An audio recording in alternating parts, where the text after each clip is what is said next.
சிங்கமும் தந்திர நரியும் குட்டி எலியும். முன்பொரு காலத்தில் ஒரு அடர்ந்த காட்டில் சிம்பா என்ற சிங்கம் வாழ்ந்து வந்தது. அதுதான் அந்த காட்டிற்கே ராஜா. சிம்பா மிகவும் நல்லவன். ஆனால் அவனுக்கு ஒரு பலவீனம் இருந்தது.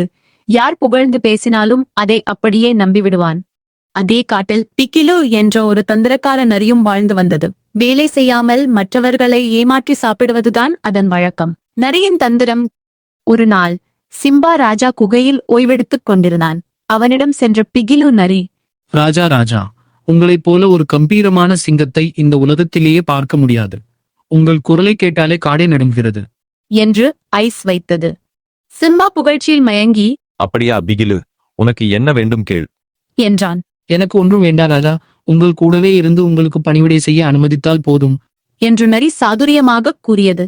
அன்றிலிருந்து சிங்கம் வேட்டையாடும் உணவில் பெரும் பகுதியை நரியே தந்திரமாக சாப்பிட்டு வந்தது. சிம்பாவுக்கு பாராட்டு மழை பொழிந்து கொண்டே இருந்ததால் அவனால் நரியின் சுயரூபத்தை தெரிந்து கொள்ள முடியவில்லை. சில நாட்களுக்குப் பிறகு காட்டில் ஒரு வேடன் வலை விரித்திருந்தான்.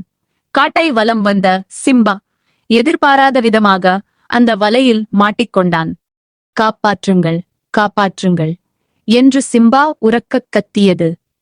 சத்தத்தை கேட்டு ஓடி வந்த பிகில் நரி சிங்கம் வலையில் சிக்கியிருப்பதை பார்த்தது. ஐயோ, சிங்கராஜா வலையில் மாட்டிக்கொண்டான். இனி இவனால் நமக்கு எந்த பயனும் இல்லை. வேடன் வருவதற்குள் நாம் இங்கிருந்து ஓடிவிடலாம் என்று நினைத்து சிங்கத்திற்கு உதவாமல் அங்கிருந்து நழுவியது. சிம்பாவுக்கு அப்போதுதான் நரியின் குணம் புரிந்தது. அப்போது அங்கு சுட்டி என்ற ஒரு குட்டி எலி வந்தது.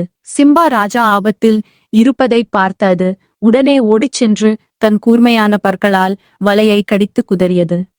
டொக் டொக் டொக் என சில நிமிடங்களில் வலை அருந்தது. சிம்பா ராஜா வலையிலிருந்து வெளியே வந்தான். சிம்பா குட்டி எலிக்கு நன்றி கூறி, உருவத்தில் சிறியவனாக இருந்தாலும் ஆபத்தான நேரத்தில் எனக்கு உதவிய உண்மையான நண்பன் நீதான் என்று பாராட்டியது. அன்று முதல் நரியை துரத்திவிட்டு எலியை தன் சிறந்த நண்பனாக மாற்றிக் கொண்டது சிங்கம். கதையின் நீதி: முகஸ்துதி செய்யும் ஐஸ் வைக்கும் சுயநலக்காரர்களை நம்பக்கூடாது. ஆபத்தில் உதவுபவனே உண்மையான நண்பன்.